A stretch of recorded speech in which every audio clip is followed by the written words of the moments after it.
근데 그럼 기회가 반은 있는 거 아니에요? 그러니까 여전히 높고 도움 청하고 그런 걸 어려워하지 않기를 바라요.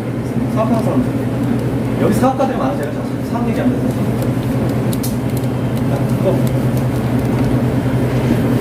네, 저희가 지금 독서 모임을 3년차 하고 있거든요. 네. 근데 주위에 또 어떤 분들은 뭐 사업을 하는데 맨날 책만 읽느냐라고 얘기를 하시는데 사실 뭐 그렇지 않은데 혹시라도 그런 편견을 갖고 있는 사람한테 해주실 수 있는 얘기거든요. 저는 무엇을 하든 논리적으로 자기를 설득할 수 있는 기초 태도가 자기 안에 몸에 있고 사업하는 거하고, 즉 철학이 있는 사람이 사업하는 거하고 철학이 없는 사람이 사업하고는 전혀 다른 게임이라고. 이거는 투자도 그렇고 하나의 매장을 움직이는 똑같아요. 그게 나라라면 미국이 움직이는 거를 보면 미국은 헌법 때문에 움직이는 거예요. 법 조항 이거 하나가 헌법이라는 것이 미국을 중심을 잡고 있단 말이에요. 그 헌법이 있기 때문에 각국의 세상에서 온 많은 사람들이 하나의 나라를 구성하고 그것 때문에 전쟁을 하고 나가고 죽고 하잖아요. 그 기초가 지금 헌법이란 말이에요. 즉 헌법에 담긴 철학. 그러니까 회사도 자기 자신도 철학이 없고 사고가 없으면 언제든지 흔들릴 거예요.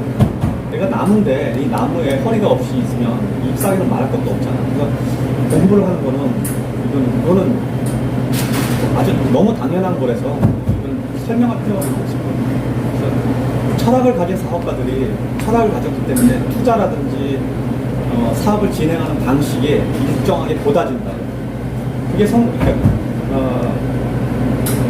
그 기준을 가진 사람이 성공해도 성공이 유지가 되죠.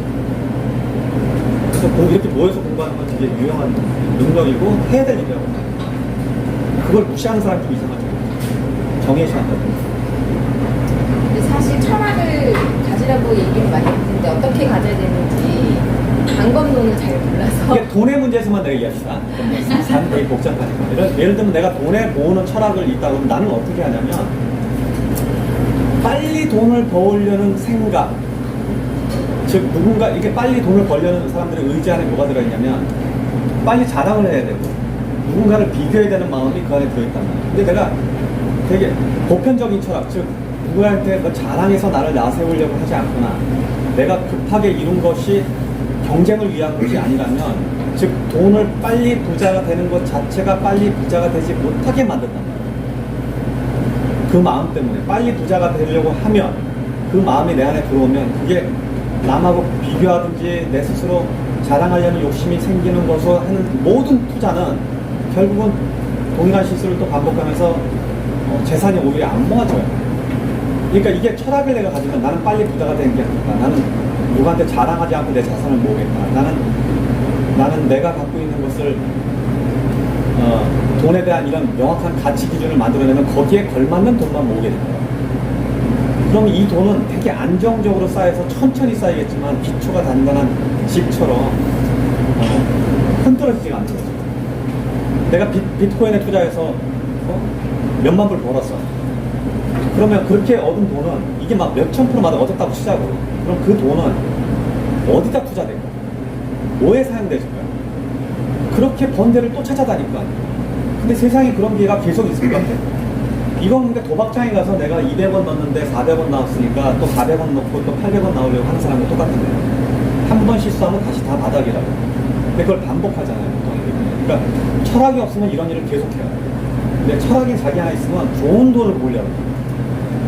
좋은 돈이란 뭐냐면 내가 노동을 해서 벌거나 내 사업을 통해서 일정한 퍼가 생기는 데서 지속적으로 생산되는 돈을 찾으려고 할 거라고.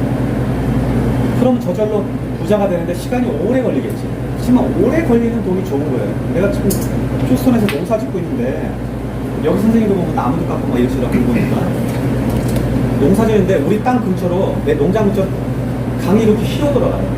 뚱 그렇게 우리 강을 돌아서 이렇게 가고 나가요. 대지는 돌아가는 것에 가장 지름길이라는 걸 아는 거예요. 뚫고 안 지나간단 말이에요. 그러니까 돈도 내가 이걸 급격하게 뭘 모으려고 하는 거는 그게 지름길 같지만 사실은 지름길이 아닌 거예요. 순리대로 보면 돌아가는 게 진리.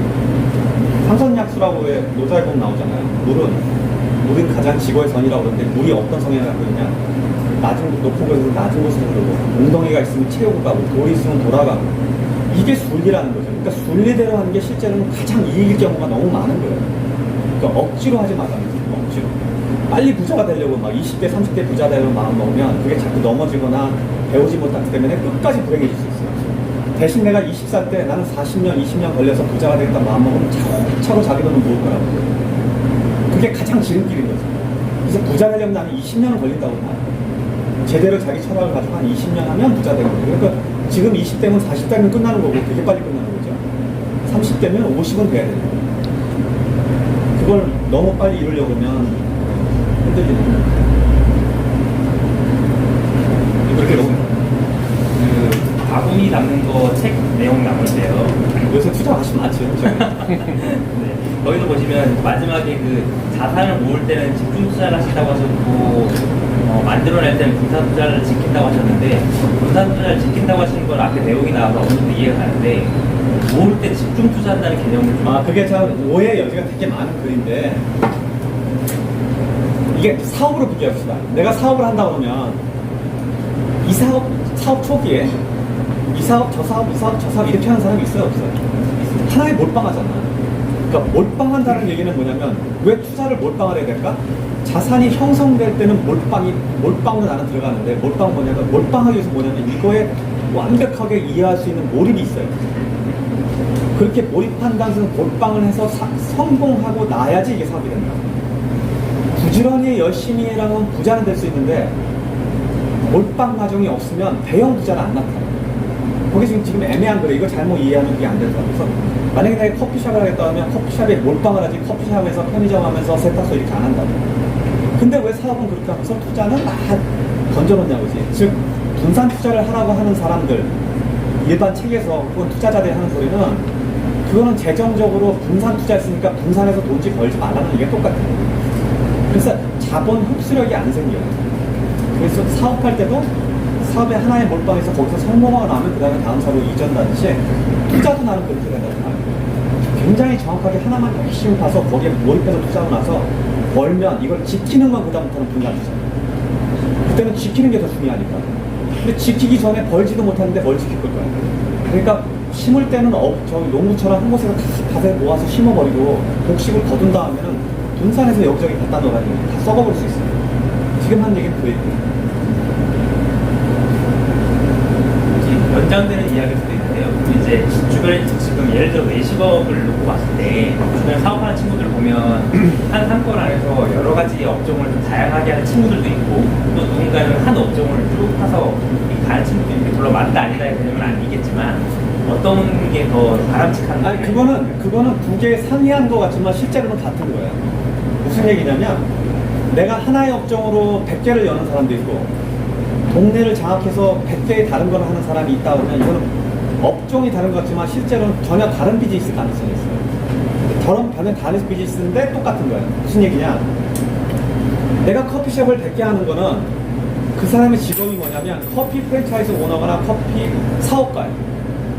그런데 한 동네에다 여러 매장에 다른 거를 넣는 사람은 뭐 하느냐면 이거는 외식업자가 아니에요. 이거는 부동산 업자예요. 업종이 다른 거예요. 업종이 다르지만 하나에 몰입되어 있는 거죠. 결국은. 그러니까 이 지역을 이 동네 내가 제일 잘 알아. 그래서 여기는 만화방이 되고 여기는 커피숍이 되고 그렇게 할 수 있잖아요. 그럼 여러 가지를 브랜드를 거느린 외식업자가 아니라 부동산 개발 혹은 부동산 소유자 이런 개념으로 이해를 해야죠. 그러니까 부동산을 소유하고 개발하고 이익을 내기 위해서 외식이라는 메뉴와 상점이라는 메뉴를 머릿속에다 집어넣는 사업가가 되는 거죠. 그러니까 같은 비즈니스를 결국 하나의 비즈니스를 개별적으로 다른 거지만 같은 비즈니스. 요즘도 골프는 안 하세요? 골프? 네. 나 골프 원래 안 해. 그러니까 원래 안 하셨었는데 제가 요즘 고민이 골프 치라 아니면 금융을 알아야 되니까 지점장을 만나라. 그러니까 너를 비즈니스를 더 키우려면 결국 사람인데 그래서 누굴 만나야 되고 뭐 파워블로거를 만나야 되고 누굴 만나 이런 것들이 너무 많아요. 근데 그 권유와 어떤 어떻게 보면 유혹이나 뭐 이런 것들이 있는데 그 인간관계를 제가 정리하는 게 그런 걸 다 쫓아다니면 결국 내일은 조금 부실하게 되는 것 같은데 또 이런 사람들 다 만나고 알아야지 나를 또 끌어줄 것 같고 막 이런 것들이 있더라고요. 그래서 그런 혹시 기준이나 선택? 내가 이거 비유로 설명하자면 우리 뒷뜰에 거기에 살구나무 하나 있는데 살구꽃이 엄청 펴요. 봄 되면 이게 그냥 늘어지게 살구꽃이 펴. 근데 막 그 늘어진 살구꽃이 다 열매를 맺는다고 마음 먹으면 아마 나무가 쏟아져 내리거나 실제로 열매가 될 가능성이 없을 거예요. 그래서 꽃이 피고 나면 낙화라는 과정을 겪는 거예요. 꽃들이 지가 알아서 잎사귀를 떨어뜨린다고. 그러니까 여러 인연을 만나는 건 좋은데 그게 목적이 되면 나는 안 된다고. 그 중에 열매가 익을 사람만 발현되는 기능이 있어야지. 그러니까 만나고 다녀서 꽃이 다 피운다. 만나고 다녀서 살구꽃은 아니거든. 그러면 인연을 거꾸로 만들 수 있나? 아니네.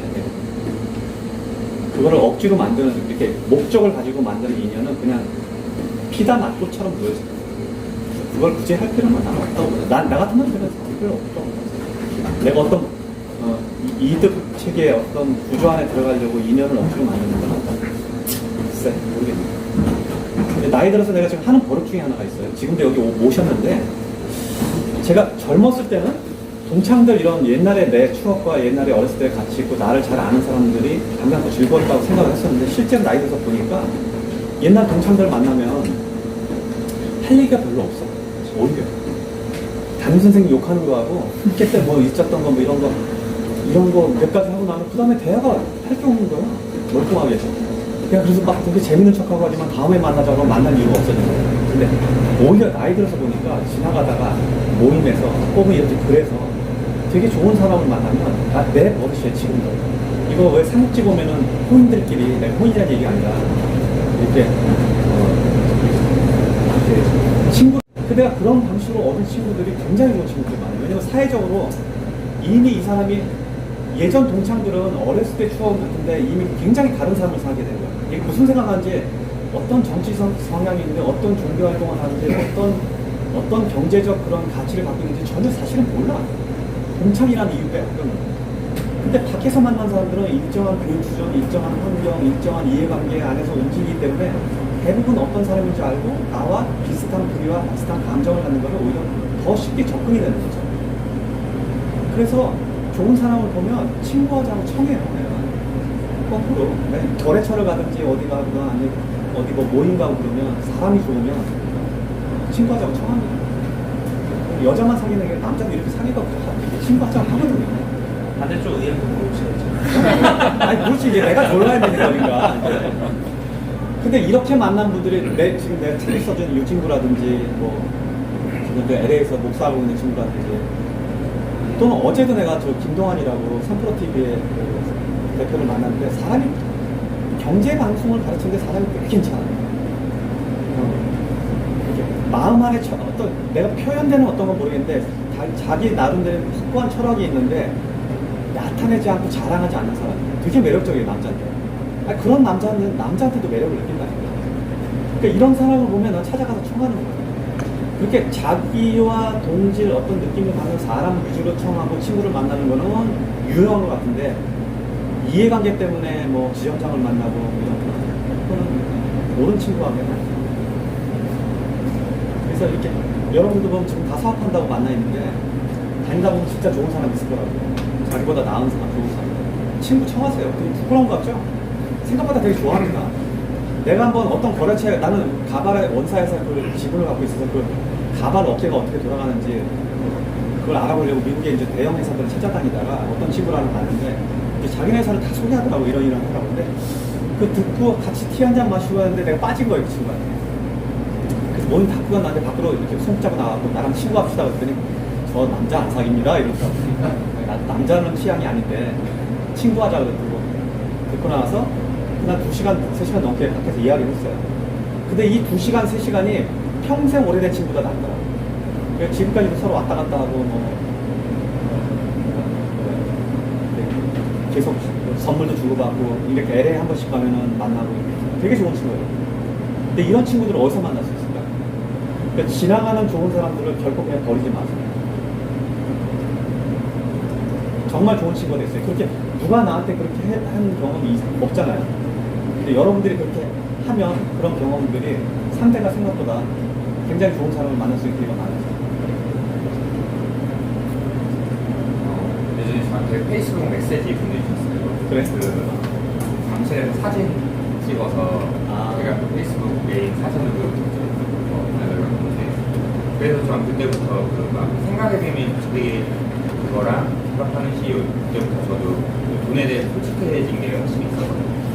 그래서 지금은 그때부터 사업자가 조금 그때보다는 성장을 했는데 제가 하는 고민은 투자가 먼저인지 아니면 이게 어느 정도 되고 그때 맞춰 투자 지금 자기 사업에서? 네, 그래서 투자를 먼저 하고 그거에 맞게 그 사업을 벌려야 되는 거지. 사업이 조금 더 잘 되면 그때 맞춰 투자를 해야 될지 저는 지금 몇 년째예요? 지금 한 3년 이게 사업마다 틀리긴 한데 3년이면 사실은 전재산 다 투자 계속 맞아요. 근데 이제 자리를 잡는 과정이 있어요. 더 이상 여기서는 이걸 더 투자한다고 더 성공하지 않은 그 약간 그러니까 성장 속도가 둔화될 때, 즉 자리를 잡기 시작할 때는 다 투자하는 건 아니에요. 그러니까 나는 이걸 어떻게 하라고 하냐면 사업이 그러니까 내가 임대를 내고 만약에 장사하면 임대를 내고 직원들의 급여를 충분히 줄 수 있는 상황까지 가고 나면 그 다음부터는 100% 투자는 맞다고 생각 안 해요. 그래서 사업을 하는 남편들한테는 50%의 이익금을 배우자한테 주라고 그러거든요. 그 배우자한테 들어간 돈이 그 집에는 실제 순익 자산이에요. 그러니까 50%를 투자하지 않는 거를 가르치려고 내가 남자 사장들한테 아내한테 주라고 그러는 거예요. 안 그러면 이 재산을 한 번에 아까 내가 그 슬랍머신에 돈 넣는 사람들 음악장 다니는 거 똑같이 이게 언젠가 한 번에 날아갈 수 있고 다시 실패하면 안 될 거 아니에요. 근데 이 실패한 거를 이쪽에 보관된 돈으로 나중에 다시 한번 기회를 받을 수 있는 여력을 여기다 남겨놓거나 혹은 100%를 투자하는 게 실제로 옳지 않아. 100%를 투자한다고 잘 되는 건 거의 없어요. 그러니까 재산이 이미 자리를 잡고 가게가 자리 잡으면 그렇게 하지 않아도 돼요. 그러니까 이제 재산을 따로 모아서 자본이 돈을 만드는 쪽으로 옮겨놓는 작업을 해줘야 해요. 지금 뭐 이렇게 막 30대 만약에 지금 몇 살이에요? 아니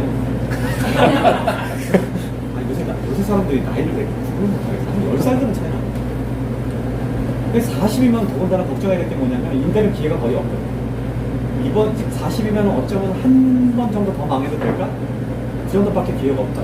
근데 되게 좋은 건 40은 이때 나이가 되면 뭐냐면 몰빵해서 투자하는 거 의지보다 노후의 걱정이 이제 들어가기 시작해요. 그래서 자기의 자산을 분배할 수 있는 분배하려고자 하는 욕구가 저절로 나오는 시기예요. 근데 30대만 해도 돈 벌으면 자기 재산, 자기 사업에 다 투자하고 그런 거잖아요. 이게 제일 도움 많이 되는 것 같으니까. 그리고 막 키우느냐고 정신이 없으니까. 근데 40대는 어차피 저절로 하겠죠. 그래서 자기 나이만큼 40대는 40% 정도 옮겨놓고 50대는 50% 옮겨놓고 그래서 잘 모으라고 했어요. 모아서 이 자본이 정기 자본, 정기 이득을 낳는 쪽으로 옮겨놔요. 그건 어차피 해야 될 일은 지금 그 나이에.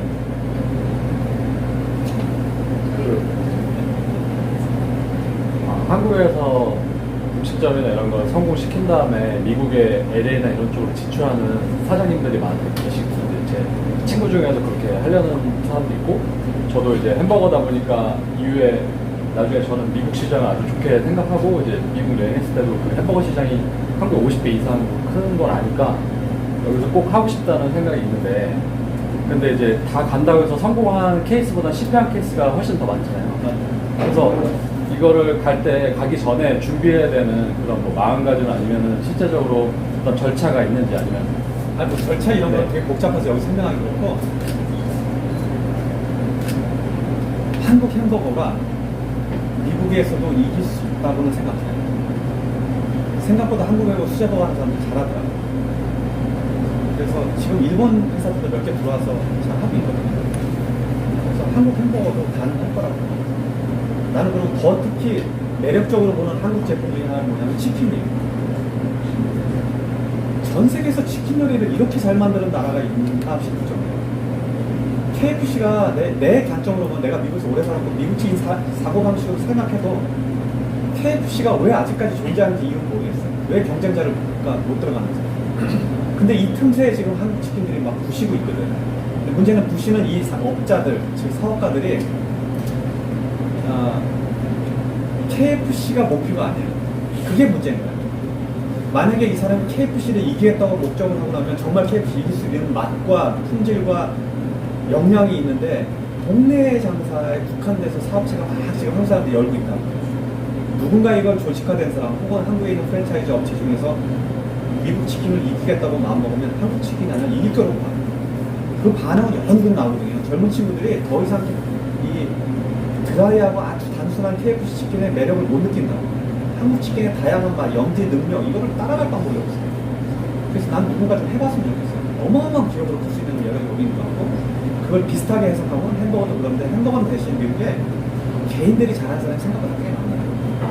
그걸 이제 브랜딩 하려면 다른 문제. 내가 동네 가서 하나 성공하는 건 어쩌면 누구나 가서 할 수 모르겠어요. 근데 그걸 조직화하는 건 다른 문제니까 만약에 그렇게 하고 싶으면 여기서 먼저 조직화하는 프랜차이즈 업을 키운 다음에 그 능력을 가지고 젊은 친구들이 많이 와서 여기 지금 외식 기업들이 미국에 와서 3장까지 한번 해봤어요. 나이 40 넘으면 안 되고 힘들어 이제는. 미안한데 40 넘으면 절대로 실패하는 거 안 되는 나이야. 근데 이렇게 말을 듣고도 진짜 하고 싶다 그러면 가야 돼. 고생을 불렀다. 안녕하십니까. 노란 통닭의 박정원이라고 합니다. 유명한 업체인데. 회장님한테 일단 말씀드리면 저희 여기에 회장님이 계시지만 저희 육수모임에서 저희가 회장님이라고 아, 네. 세상 크게 되죠. 지금 한 450여 개 정도. 그래도 이제 저도 이 책이 너무 좋고 또 회장님한테 이제 많은 좀 간접적으로나마 이렇게 도움을 많이 받고 있어서 또 가족끼리 책을 읽고 토론도 했는데 지금 제 동생이 군대에 있는데 오늘 이 자리를 참 많이 부러워하더라고요. 그래서 대신 좀 질문을 가져왔습니다.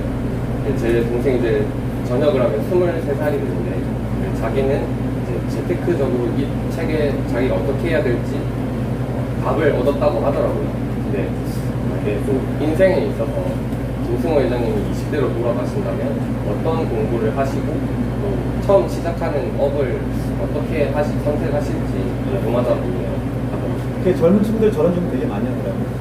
근데 일단 내가 이제 20대로 돌아갈 마음은 절대 없고 만약에 내가 갖고 있는 재산과 경험을 다 가져간다 그러면 가겠지. 이제 그런 경우는 없다고 가정한다면 나는 20대로 돌아갈 마음은 없습니다. 20대로 가면 여전히 사업을 할 것 같아요. 나는 독자적으로 내 생각을 구현하고 내가 누가 시켜서 하는 걸 되게 싫어하니까. 그리고 잠깐만 얘기하다가 또 질문이 있었는데 제가 요새 이겁니다. 20대로 돌아가신다면 제일 먼저 하실 공부에 내가 공부를 잘 하지 못하는 학생이었는데 내가 그렇다고 미련하다고 생각은 안 드는데 지금 내가 돌아간다면 하고 싶은 공부가 두 가지예요. 하나는 영어를 정말 잘하고 싶어. 내가 미국에서 창피한 얘기지만 우리 회사에서 내가 영어 제일 못해. 무슨 카톡방에서 내가 제일 얌전한 사람이야. 근데 물론 읽고 해석하고 이런 능력은 뭐 사고라는 문제가 없는데 말하거나 표현하거나 글을 쓰는 건 아직도 부족해요. 근데 정말 영어를 잘 보고 언어를 하나를 제대로 배운다는 건 그 문화를 통째로 다 가져올 수 있는 기회거든요. 근데 그걸 못하는 게 좀 아쉽고 이게 잘 안 된다고 생각합니다. 또 하나는 수학 공부예요. 수학이라는 체계가 학문을 서로 정교한 단어로 규정을 해놓고 이거를 서로 옳으냐 그르냐를 분석하기 아주 좋은 학문 도구인데 이거를 공부할 기회를 놓쳤었어요.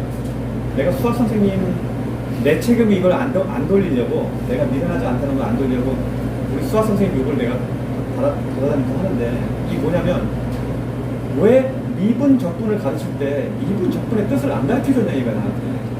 나는 그 의미를 아는 내가 따라갈 수 있다고 생각하는 사람인데 미분은 뭐가 한 번에 무슨 형태인지 모르니까 이걸 쪼개서 합치는 게 미분 맞죠? 적분. 아니 그거 아니야? 예를 들면 여기 이렇게 된 땅이 있다고 치자고. 그럼 이 땅을 어떻게 재? 이게 사각이면 그냥 곱하기 하면 되는데 그럼 이걸 다 이렇게 형태로 쪼개서 더해진 게 미분이고 반대가 적분일 거야 아마. 맞나? 하여튼 그래. 근데 이 학문은 이런 거다, 이 공부는 이런 거다, 방정식은 뭐 어떻기 때문에 우리가 이렇게 하는 거다라고 애초에 좀 이걸 설명해 주고 했었는데 처음부터 막 이렇게 들어가서 오늘 미분 이거 한 번 템포 놓치니까 수학에 대한 매력이 확 떨어져 버리면서 수포자가 돼버립니다.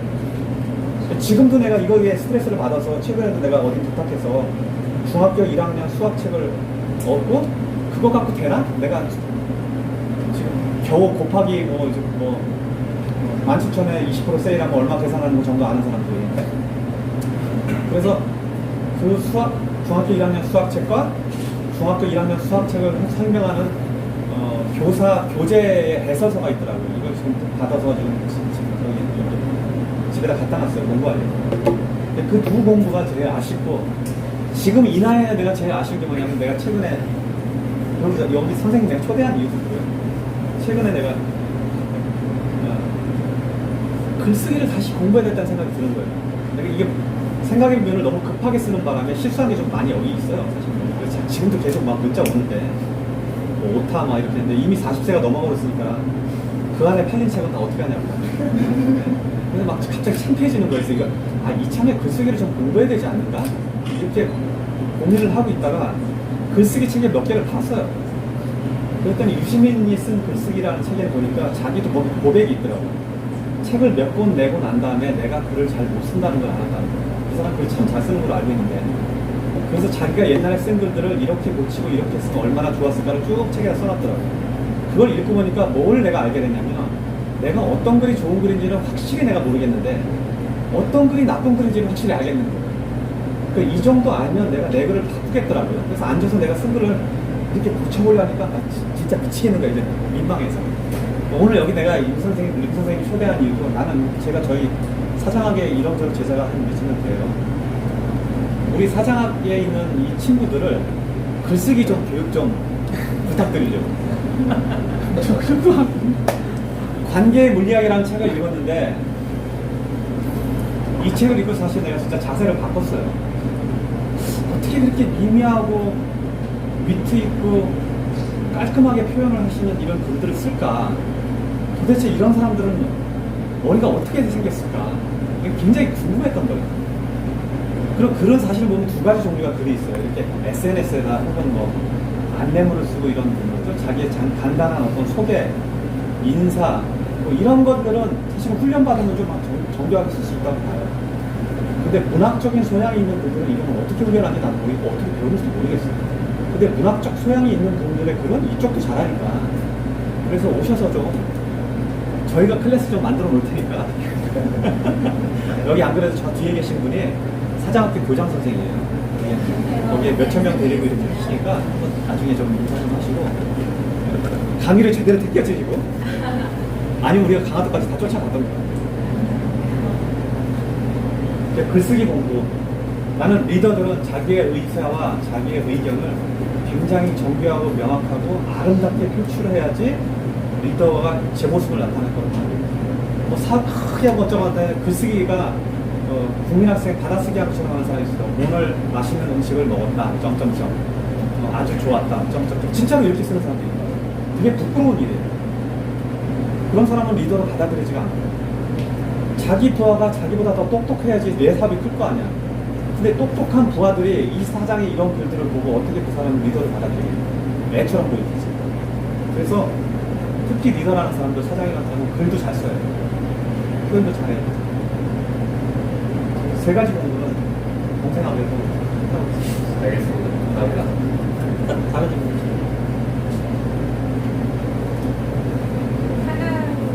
사장들의 어떤 태도에 대한 이야기를 하시면서 여러 가지 이야기를 하셨었는데 딱 한 가지 제가 기를 후비지 말아라. 네? 기를 후비지 말아라. 라는 걸 봤어요. 그 야단쳤던 것들? 네, 그래서 바로 뭔가 기를 후비다 이렇게 혼을 내렸거든요. 특별히 그렇게 하지 말아야 되는 다른 것들은 아니 근데 그거는 뭐냐면 내가 지금 그 책에 보면 중대 제자로 내가 혼낸 글이 하나 있어요. 근데 우리가 4번을 했잖아. 4기수였으니까 그 중에 한 층기가 계속 흐르고 다녔어요. 근데 그걸 내가 그렇게 노골적으로 쓴 이유가 뭐냐면 우리가 예를 들면 중국 사람이나 혹은 다른 나라 사람보다 약간 더 품이 있다고 생각을 해요. 근데 실제로 내 기준에서 보면 그때 여러분들의 행동, 중대에 왔던 행동은 사실 차이가 없어요. 아니 흑인이 모퉁이에서 온다고 이러는 사람들이 어떻게 국제 생활을 하냐고. 그거는 정말 모욕적인 일이거든요. 흑인한테는. 아니 내가 나타났는데 왜 저 사람이 나하고 놀래야 돼. 그리고 왜 내가 놀래야 되냐 이거죠. 이런 행동들은 국제적인 표준에 지금 어차피 여기 지금 100만 명이 산단 말이에요. 여기 한국만 해도 여기 외국 사람들이. 그리고 다 사업을 하게 되면 앞으로 외국과 연관해서 사업하지 않은 사람이 없단 말이에요. 그럼 그 정도의 공중 도덕을 지켜줘야죠. 여러분 외식 기업하는 사람들은 또 외국 가면 어떻게 하는 줄 알아요? 음식을 가지가지 다 시켜놓고 서로 다 섞어가면서 먹는단 말이에요. 먹는 것까지 좋아. 근데 이 접시판 이런 게 흘린 게 개돼지 먹는 것 같아요. 심하게 표현하면. 어떻게 이렇게 흘리고 먹느냐고. 근데 서양 사람들은 누가 옆에서 먹다가 한 사람이 흘리잖아요. 그럼 웨이터가 와서 원래 이렇게 닦아주거든. 훔쳐간단 말이에요. 그럼 막, 저기, 일하는 직원들 막 허리 잡아갖고 이렇게 부르는 것 같다. 이렇게 잡아서 막 물어보고, 자기가 콜라 가져오고, 이렇게 가게 안에 들어오면은 서양에서는 안내를 받기 전까지는 손님이 안 돼요. 그러니까 문 앞에서 자리를 안내해 주는데 자기 가서 앉아 그러다 끌려 나오단 말이에요. 이게 되게 일상적인 일이었어. 4기 하는 동안에.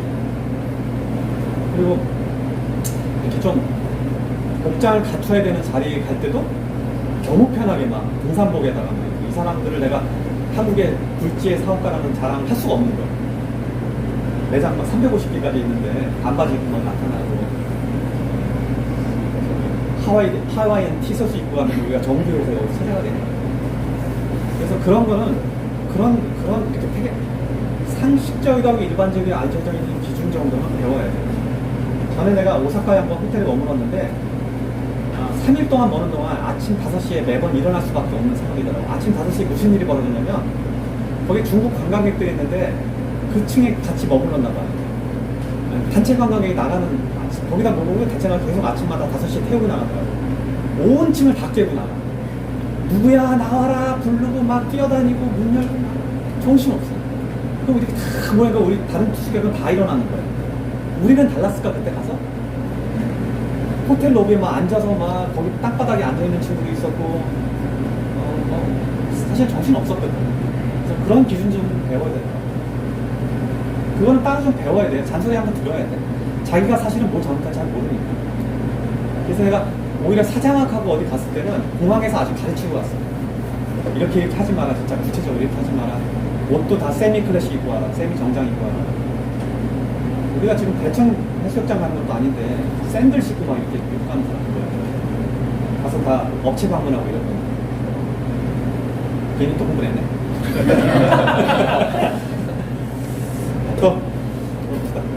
지금 방금 말씀하신 부분이랑 연관되는 건데 그렇게 행동하는 걸 보게 되려면 습관을 해야 되잖아요. 이제 사례로 주시면 미국에서 이제 우리나라에서 내 주변에 있는 상황을 내 주변의 사람들과 그렇게 내가 행동하다 보면 문화 떤다, 오버스럽다, 너무 그렇게 하는 거 아니냐는 평을 계속 들을 때는 어떻게 해야 되는지. 근데 원래 품위 있게 행동하면 그런 소리 들을 필요는 없고 그런 소리는 안 들을 거예요. 근데 내 말은 일정한 품위를 보완해 진이란 얘기죠. 여기 혹시도 이 매장에도 혹시 와서 양말 벗고 있거나 발을 의자에 올리고 있는 사람들이 있어요. 그런 손님 가끔 있어요. 각질을 벗기는 가끔 있어요. 많이는 알겠어요. 그래서 양말로 뭐 발을 계시면 저는 고객님이 저는 제재를 가하는 거예요. 당연하죠. 다른 분들한테 그렇게 가면 줄 수도 있고 예의가 아니니까 멈춰달라고 얘기를 하지만 사실 뭐 우리나라에서는 그게 소비자들한테 이렇게 강하게 표시할 수 있는 나는 해야 된다고 봐요. 그건 그 사람 기준이 아니에요. 다른 손님 기준이에요. 그러니까 프랜차이즈 하는 거 똑같아요. 우리가 프랜차이즈에 제재를 가하는 이유는 뭐냐면 이 사람의 브랜드 지수가 전체에 미치는 영향이거든요. 그러니까 거기서 각질 벗기는 손님을 왜 손님으로 대우하냐고 내보내야지. 나가라 그래야지. 그거는 당연한 요구라고. 그래서 아니 이제 돌려서 이야기를 하는 게 뭐냐면 여러분들은 사람들은 한 번도 품위 있는 사람들을 실망한 적이 없어요. 품위 있는 사람을 실망 안 한단 말이에요. 일정한 품위를 지켜주라는 얘기죠. 집에서는 안 그럴 망정 밖에 나가서 최소한 하라는 얘기예요. 그 남의 매장 가고 양말 벗고 하는 사람들이 집에서 하는 건 가능하지. 뭐라고 그래. 근데 밖에서 그렇게 하면 안 되는 거죠. 나는 원래 이렇게 편한 사람이야. 이거는 니네 집에 가서 하라. 발톱 깎는 사람도 나는 봤거든. 저희 전에 소에서 요즘에 이런 최근 들어서 제일 많이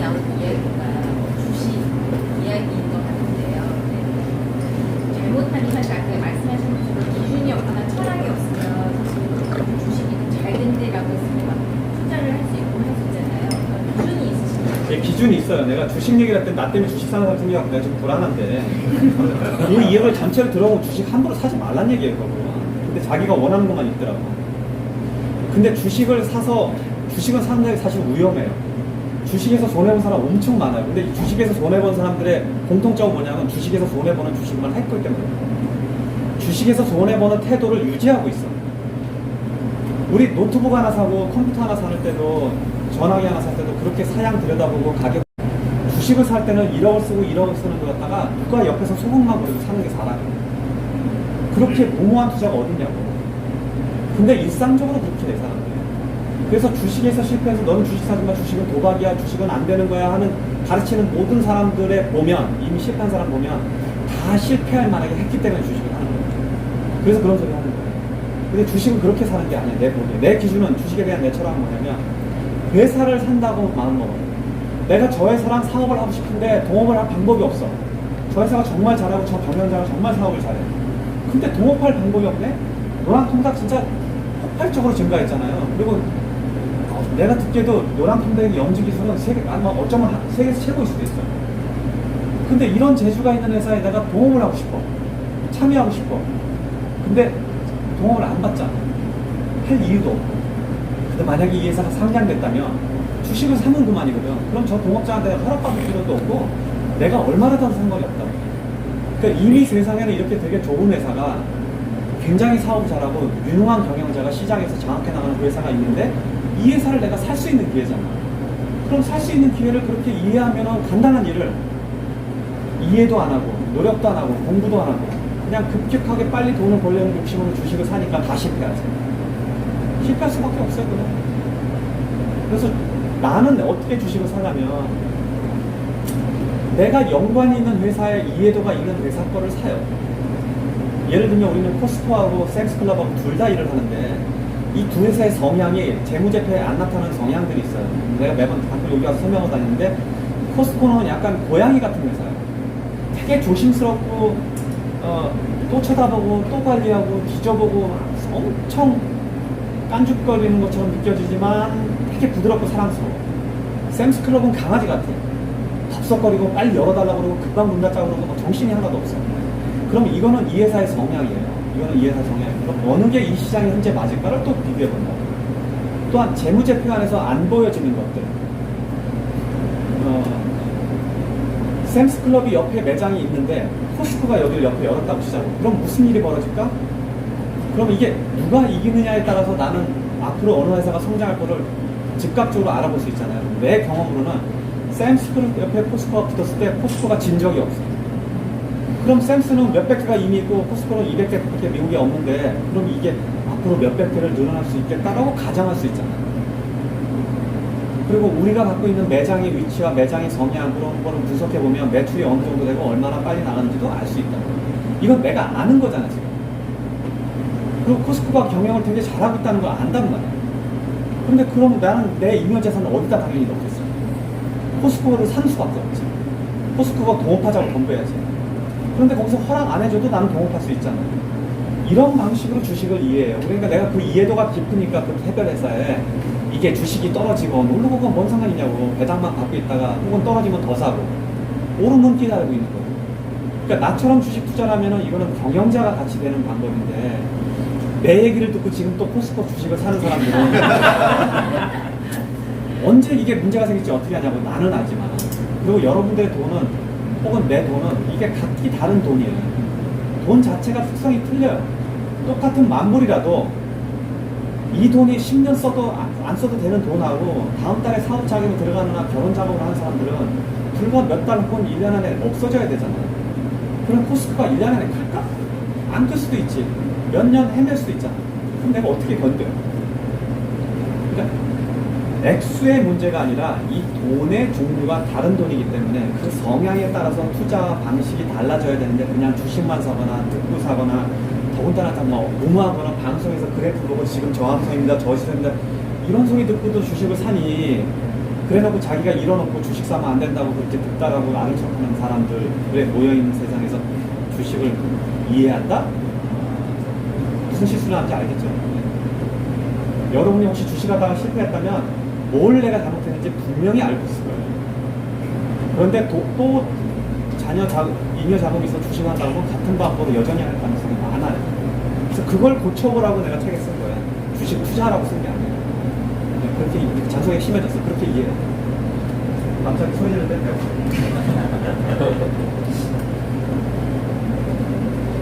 코로나 이후로 약간 업데이트한 삶이 떠오르고 있잖아요. 이러한 상황에서 회장님께서 생각하고 계시는 새로운 사업이 있는지 방향이 좀 바뀌시는 게 있는지. 아니 새로운 사업은 없어요. 하고 싶은 사업들은 할 수 있다고 생각하는 사업들은 여전히 되게 많은데 저는 하려고 하는 생각은 지금 없어요. 이제 사실은 정리하는 단계죠. 내가 지금 나이에 지금 재산과 지금 경험과 지금 인맥을 가지고 더 큰 사업을 하겠다, 더 크게 사업을 키우겠다 하면 어쩌면 할 수 있다고 생각이 들어요. 근데 이제 두 가지 생각이에요. 그렇게 하는 거는 내가 사업가로 자랑스러워서 사업을 더 크게 하는 게 내 안의 욕망이라면 가능한데 저는 딱히 그런 욕망은 지금 그렇게까지는 없어요. 그러니까 지금 이렇게 너무 행복하고 안전하고 좋아요. 근데 더 돈을 벌기 위해서 뭘 한다는 거는 좀 고민 중이에요. 근데 안 할 확률이 더 많지. 그리고 관성에 의해서 혹은 사업을 유지한다는 것 자체는 성장이 유지해요. 최소한 기본 성장 정도를 하는 것이 유지라는 거예요. 나는 지금 이 정도 돈 버는 거 괜찮아.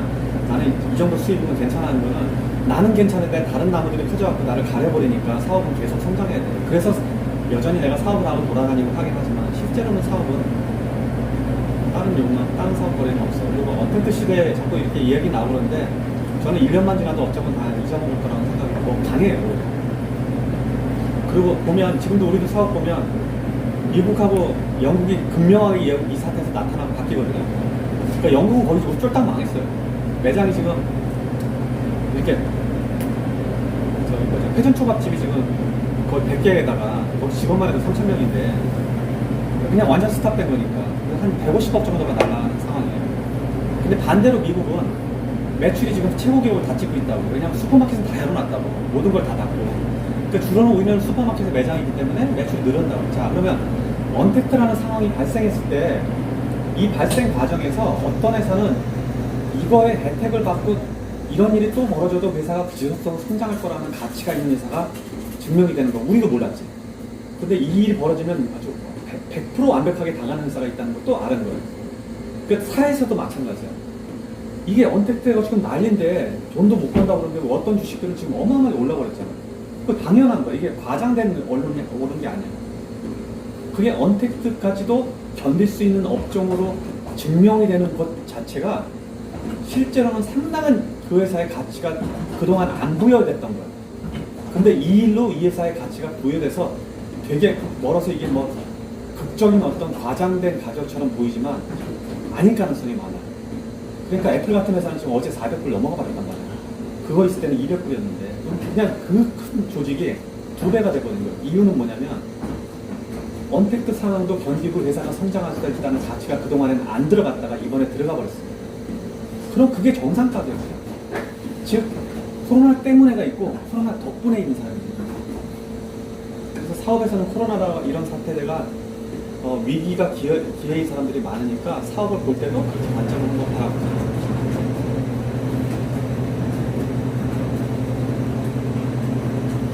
한두 개만 더 합시다. 자산이 10억일 때, 100억일 때, 1000억일 때 계속 늘어날 때마다 마음이 좀 변하는지 내가 이 정도면 뭐 충분하다고 생각했는데 또 충분하지 않는 경우가 있고 그런데 지금 상황까지 오실 때까지 마음 지금 이거 사업가들한테는 되게 중요한 질문이니까 지금 진짜 예를 들면 이거죠. 내가 보통 여긴 그래도 사업을 좀 하니까 내가 10억 정도 자산이 있다 하는 거는 어쩌면 평이할 수 있어요. 일반적인 사람들보다. 근데 10억 대단히 큰 돈이에요. 그런데 어쩌면 여러분들이 10억을 가져도 내가 부자라고 생각 안 할 수도 있다. 근데 심지어는 100억을 가져도 내가 부자라고 안 생각할 수 있어요. 근데 이 이유를 설명을 해줄게요. 내가 이 매장을 통해서 예를 들면 젠틀커피가 한 달에 수익이 확 뛰고 나니까 오너가 1,000만 원 가져간다고 치자고. 그럼 1년이면 1억 좀 넘는 돈을 가져가는 거예요. 그럼 내 생활은 1,000만 원에 이렇게 맞춰져 있을 거예요. 소비 수준, 생활 수준이. 그런데 젠틀커피가 여기서 몇 년을 더 장사할 수 있을까? 앞으로는 어떤 일이 벌어질까? 이거는 아무도 예측 못 하잖아요. 근데 내 생활은 1,000만 원이 있단 말이야. 그래서 본인도 이걸 알아. 그래서 이게 불안할까 어쩌겠는데 그럼 이거를 유지하기 위해서는 돈이 얼마가 필요할까를 계산해보자. 1,000만 원의 수익이 일정하게 나는데 이 매장의 변동도 없이 내 소비 수준을 1,000만 원에 맞추는 삶을 계속 유지하려면, 즉 이 얘기는 뭐냐면 1,000만 원 이상의 내가 일하지 않는 어떤 자본소득에서 1,000만 원 이상의 이익이 나오는 걸 만들어놔야 돼. 그럼 이거를 만약에 돈으로 만들려면 얼마가 들어요? 1년에 1억 이상의 돈을 만들려면 은행에다 넣어놓으려면 1.8%밖에 안 주니까 거의 100억이 필요해요. 근데 문제는 2% 정도의 물가상승률을 감안하면 2억을 빼야 되니까 200억이 필요해요. 되게 복잡해지는데, 자 그럼 내가 부동산에 투자했다 그러면 한 3% 4% 강남권에 했다 그러면 한 40억? 50억 정도의 돈이 있어야 돼요. 그 50억 정도의 돈 혹은 100억 정도의 돈이 있어야 돼. 지금 이 1,000만 원 정도 더는 이 수익을 유지할 수 있단 말이에요. 이게 내 평생 유지할 수 있는 규칙이라고. 그러니까 생각보다 되게 돈이 많이 필요한 거예요. 바꿔 얘기하면 내가 1,000만 원을 지금 현장에서 이렇게 벌고 있더라도 나는 되게 아껴서 살아야 되는 거죠. 아직 부자가 아니에요. 그래서 1,000만 원 수준의 뭐 임대료 낼 거 아니 자기 집 무슨 렌트하는 거 체육관 이런 거 1,000만 원 수준에 높이면 안 되는 거죠. 그래서 나는 어떻게 하냐면 25% 수준에 맞춰요 사실. 그래서 커터 법칙이라고 내가 책에 썼잖아요. 내가 내 소득 수준에 있는 사람들의 25% 수준에서 사는 거예요. 그거를 보통 나는 내가 사치하거나 과욕을 부리지 않거나 겉멋이 되지 않은 태도를 유지하기 위해서 그렇게 해요. 근데 이제 소득이 너무 작은 사람은 엥겔 지수라는 게 있으니까 그렇게 못하지. 근데 사업의 영역에 넘어가서 일정한 수익이 넘어가면 저는 그렇게 하라고 봐요. 그리고 10만 원, 100억이 많은 돈이라고 생각할 수 있지만 이거를 이 자산을 가지고 안전하게 금융소득이나 자산에서 나오는 소득을 하려고 그러면 여러분들이 생각보다 돈을 더 많이 벌어야 돼요. 아니면 굉장히 절약해서 살아야 돼요. 안 그러면 다시 가난해질 거예요. 한두 개만 더 받고 끝냅시다. 돈의 성이라는 이 의미에서 보면은 강조하고 계시고, 그다음에 돈이 인격체라는 것을 알아차리고 받아들이는 순간부터 당신의 평생 부자 인생길이 열리는 것이다, 이렇게 표현을 하시는데요. 거기에서 그 받아들이는 순간이라고 했을 때 어떤 개인적으로 경험에서 어떤 나도 그거를 각성한 거는 40살 넘어서예요. 근데 이제 사실은 그거 교육 용어예요. 나는 그거를 전에는 인격체나 이렇게 생각을 하진 않았어요. 그냥 되게 돈을 소중하게 대하는 정도의 차이였다. 근데 이게 소중하게 대하세요라는 게 가르침이 안 돼. 표현이 잘 안 되는 거예요. 이게 전달력이 없다. 그래서 이거를 나중에 내가 이렇게 생각해서 난 문체예요. 즉 돈을 인격체로 대해 실제 인격체에서 인격체가 아니잖아. 돈한테 인사하고 잘 가 이게 아니잖아. 돈을 인격체로 대하라는 얘기는 돈 자체를 인격체로 바라볼 때 내가 돈을 대하는 시각 자체가 바뀐단 말이야. 그러니까 작은 돈을 되게 소중하게 생각하고 큰 돈을 존중하고 큰 돈은 뭐 마땅히 보내야 될 때 보내겠지. 그러니까 이런 방식으로 돈을 이해하는 사람이 돈을 대하는 태도 자체가 옳아지면서 그 자기의 생활 소비 규준 혹은 인생 전체의 돈을 대하는 태도가 쭉 바뀌어 나간다고. 근데 이 단어를 쓰지 않으면 딱히 설명할 말이 없어서 그렇게 한 거예요. 그리고 돈이라는 거는 그렇게 내가 돈을 소중하게 생각하지 않고 소중하게 대하지 않으면 돈도 여러분 똑같이 그렇게 할 거거든요. 사람을 생각하면. 근데 그건 현상에서 있는 일이잖아요. 함부로 돈 쓰면 나중에 그걸 돈 없어진단 말이에요. 돈을 여러분들 떠나겠지. 그러니까 이런 특성을 고려하면 인격체와 같은 성향을 갖고 있으니까 그냥 인격체로 생각해라 이거. 그래서 인격체로 받아들이면 되게 쉬워져. 모든 해석이 다 돼. 내가 이 물건을 사야 되나 말아야 되나, 저건 지금 누구한테 줘야 되나 말아야 되나. 만약에 이렇게 돈이, 여러분들이 좀 사장이라면 밥값 더 내잖아. 근데 어떤 친구는 한 번도 밥값 안 내면 형이 당연히 내, 이런 친구들이 있다고. 그럼 내 돈은 무슨 생활하고 있을까? 쟤도 한번 내야 되는데, 그럼 그 상태의 돈은 왜 나만 맨날 보내요? 이런 걱정을 할 거라고. 그런 불평을 할 거라고. 하면 안 되는 거죠. 인격체니까. 그리고 이게 돈이 인격체라면, 소중하다면 어디 쓸데없는 데서 돈 쓰겠어요? 막 술집에 낭비한다든지 도박장에 간다든지 하겠냐고. 그럼 돈이 얼마나 기분 나쁠까? 그러니까 좋은 데로 보내주라는 얘기예요. 인격체를 생각해서 좋은 데 가고. 근데 마땅히 보낼 때는 가면 돈도 좋아할 거 아니야. 그렇게 한 사람들이 아량과 배포가 있거나 뭐 이런 이미지가 있기 때문에 돈도 또 오히려 거꾸로 온다고. 그래서 딱 인격체로 대했으면 좋겠다 하는 마음이에요. 그래서 그걸 인지하는 순간 사실은 계산하기가 되게 쉬워져요. 행동에서. 이렇게 할 땐 이렇게 해라, 저렇게 할 때 저렇게 해라 표현하기보다는. 그러니까 그걸 알면 절대로 함부로 물건을 산다거나 쓸데없이 뭐 잊어먹어서 뭘 산다거나 욕심을 부린다거나 이런 일이 없어지죠. 사치할 이유도 없어지잖아요. 돈이 되게 싫어할 거 아니야. 나는 나를 소중하게 생각되는데 그거를 뭐 바꿔갖고 그거 막 명품 쓰고 다니면 돈이 별로 기분 안 좋아할 것 같은데. 그러니까 그런 방식으로 이해를 해보라는 얘기예요. 그리고 첨가해서 하나 얘기하면 내가 돈도 인격체라는 표현도 잘하지만 돈을 버는 거, 모으는 거, 쓰는 거, 부풀리는 거 이런 건 각기 다른 능력이에요, 실제로. 사장들이 제일 잘하는 건 버는 거야. 근데 우리는 벌기만 하면 부자 되는 줄 아는데 아니에요, 정말. 버는 것보다 쓰는 게 더 빨라. 1억을 버는 데는 몇 년이 걸릴 수 있는데 쓰는 거는 2분도 쓸 수 있어요, 1분에. 그러니까 쓰는 능력, 모으는 능력, 불리는 능력 이거는 다 각기 다른 능력이고 여기서 되게 중요해. 다른 능력이고 이게 각기 다른 능력이라고 이해하는 거. 이걸 인정하는 거. 여기가 시작이에요. 그럼 여러분들은 이 4가지 능력을 다 배우면 평생 부자를 할 수 있다고. 돈은 조금 적게 모아도 돼. 벌어도 돼. 나머지 기능이 있으면 어차피 부자가 돼. 근데 벌기만 많이 벌고 이 기능이 없으면 순간 부자지. 잠시 부자. 그래서 한 번에 이걸 배우라고 제가 쓴 책이에요. 오늘 여기까지 합시다. 여기까지 하고 다른 질문 이런 거는 막 저기로 보내세요. 인스타로 보내세요. 물론 대답은 안 하겠지만 아는 척은 해줄 거예요. 워낙 오늘 메시지가 많이 와서 사실 못 읽어요. 블루를 이렇게 해보니까 뭐 요새 일반도 있고 뭐 중요도 있고 벌크도 들어가고 있는데 도대체 어디 있는지 모르겠고 아무튼 반가웠어요. 여자로서 글쓰기 배우고 있거든요.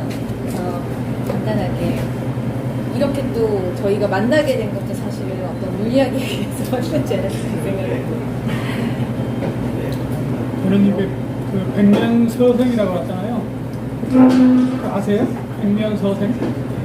글만 쓰는 사람이라서 말주변이 별로 없어서 제가 글쓰기 하시는 분들한테 권하는 책이 있거든요. 정희진 박사가 쓴 당신이 옳다라는 책이 있어요. 그 책을 꼭 보라고 권하는데 물론 한 권 더 권하죠. 관계의 물리학. 최근에 제가 운영하는 글쓰기 학교 학생들한테 돈의 속성을 꼭 읽으라고 했어요.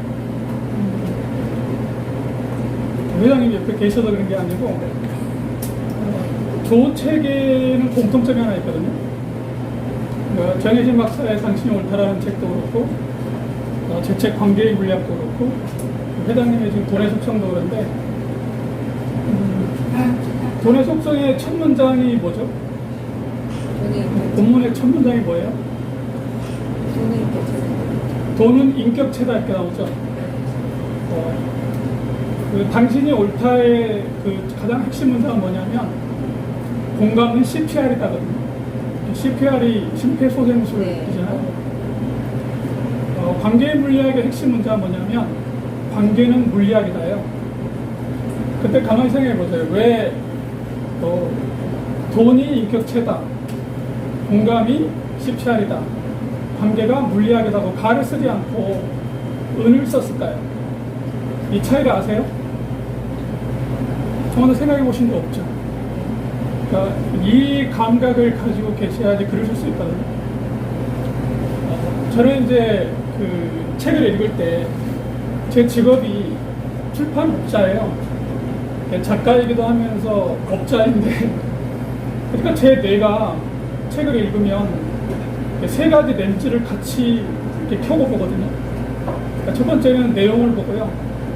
두 번째는 표현을 봐요. 세 번째는 정의형 문장이 있는지를 보거든요. 그리고 이제 정의형 문장이 뭐냐면 마케팅적 접근인데요. 그 3가지를 동시에 같이 보는데 그러니까 되게 스트레스를 받죠.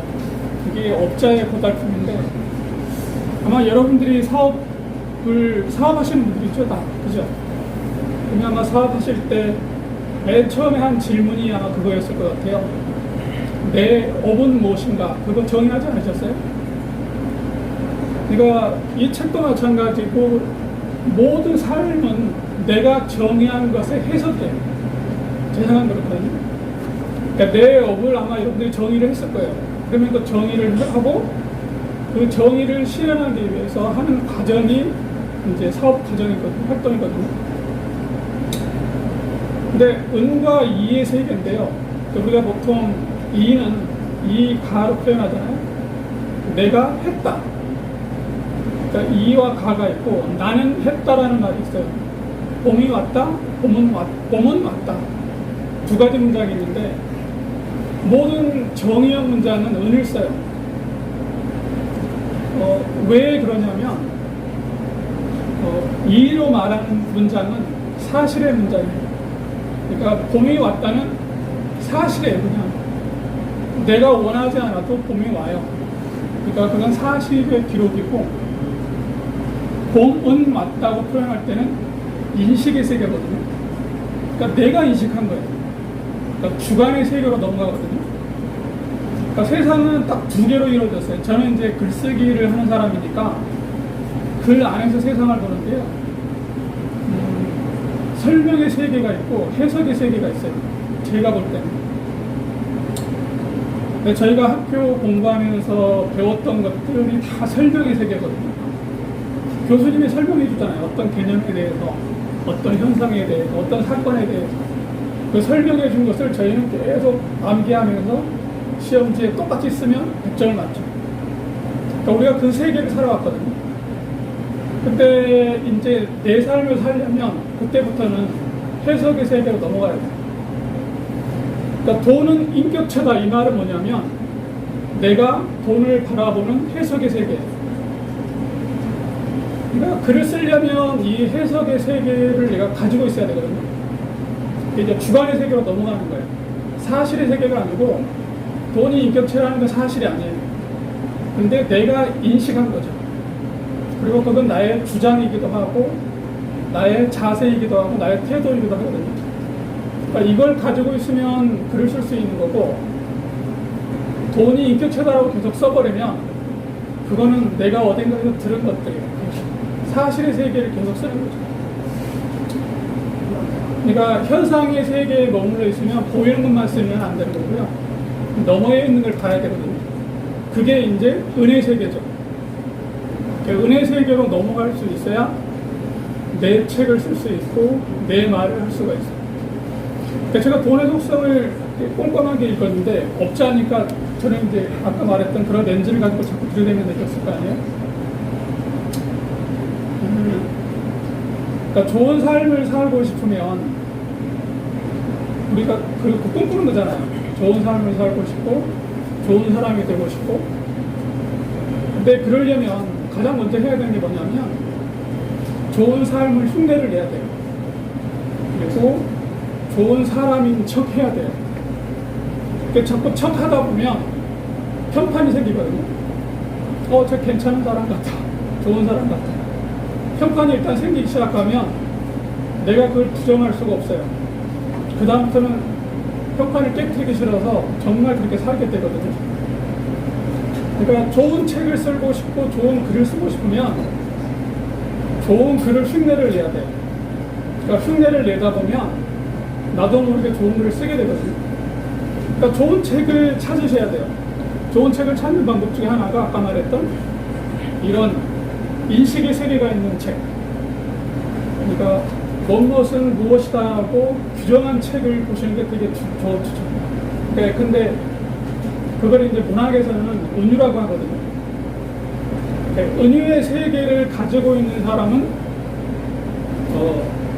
되게 상상력이 풍부한 사람이거든요. 그러니까 제가 최근에 읽은 책 중에 그런 게 있더라고요. 그러니까 AI와 인간의 이렇게 차이점을 구분해 놓은 책이었는데, 그러니까 AI가 할 수 없는 것 중에 하나가 은유법이래요.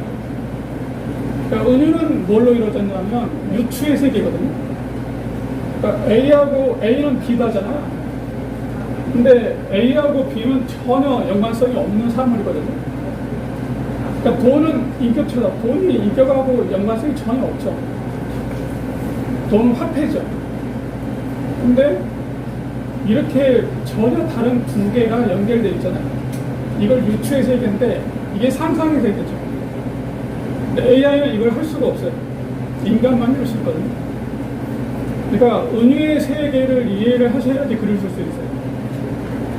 그러니까 이 책도 제가 보면서 첫 문장을 딱 그걸로 해놓고 그 다음부터는 그 돈은 인격체다라는 말에 대한 주석이에요.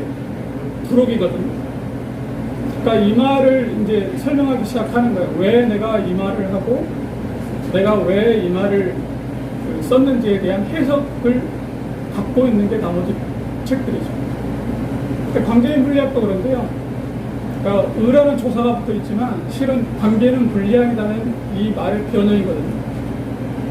그러니까 한 권을 다 통틀어 가지고 왜 관계가 물리학인지를 계속 설명을 하고 있는 거죠. 제가 회장님 책을 봤더니 굉장히 놀라운 걸 좀 발견했는데요. 여러분들 아마 표현을 보지 않고 내용을 읽으셨을 것 같은데 엊그제 이제 뭐 인스타그램에 글쓰기 공부를 새로 시작해야 되겠다 막 그렇게 써놓으셨더라고요. 되게 겸손하신 것 같아요. 저보다 잘 쓰시는 것 같아요. 이 책을 보니까 저 문장을 이렇게 보는데 열심히 보는데 회장님 책에 없는 게 있어요. 그러니까 접속사라고 하는 게 있잖아요. 그리고 그러나 그러므로 하는 것들이 이 책엔 거의 없어요. 제가 읽은 페이지에서는 발견을 못했거든요. 그러니까 군더더기를 다 빼신 거죠. 그러니까 본인이 무엇을 이야기해야 되는지를 막 알고 계시기 때문에 군더더기가 다 빠지는 거죠. 그리고 문장이 보시면 알겠지만 되게 단문이에요. 그러니까 글쓰기 할 때 기본으로 말하는 게 짧게 쓰라고 얘기하잖아요. 짧게 써야 되는 이유가 있거든요. 회장님 책에도 보면 그런 말이 있는데 농사 지을 때 근데 1000mm의 비가 1년 동안 필요하다. 근데 이게 한꺼번에 내려버리면 둘 중에 하나죠. 홍수거나 가뭄이거나. 문장도 똑같거든요. 그러니까 한 페이지에 한 문장으로 이루어진 문장이 있다고 하면 읽는 사람이 너무 힘들겠죠. 그리고 쓰는 사람도 힘들어요. 왜냐하면 이게 자꾸 내가 문장이 속거든요. 문장이 길어지면 내가 그 문장 안에 속아버려요. 그리고 내가 무슨 말을 하고 있는지 나중에 헷갈리기 시작해요. 그러니까 근데 1000mm가 1년 동안에 20번, 30번 나눠서 내야지 좋은 거죠. 문장도 마찬가지예요. 한 문장을 20문장, 30문장으로 쓰면 그 문장과 문장 사이에 있는 게 인력이거든요. 문장을 서로 끌어당겨요. 그래서 맥락을 형성하는 거거든요. 그래서 문장과 문장이 이어지면서 얘들이 힘을 가져야 돼요. 서로 끌어당기는 인력을 발생하거든요. 그러니까 읽는 사람은 계속 문장을 이렇게 건너가면서 징검다리가 되는 거죠. 그러면 읽는 사람도 편하고 쓰는 사람도 편하고 그래서 단문이 힘이 생기는 이유가 그래서 그렇죠. 그러니까 몇 가지만 기억하시면 되는데요. 그러니까 정형 문장을 구사하는 것들을 연습한다. 무엇은 무엇이다 하는 것들을 자꾸 쓰시면 좋고요. 그 다음에 문장을 짧게 쓴다. 그 다음에 항상 흉내를 낸다. 좋은 책은 따라서 써보고 좋은 책을 보고 자꾸 흉내를 내다 보면 그 삶을 살게 됩니다. 짧게 드리고 싶은 말인 겁니다. 고맙습니다.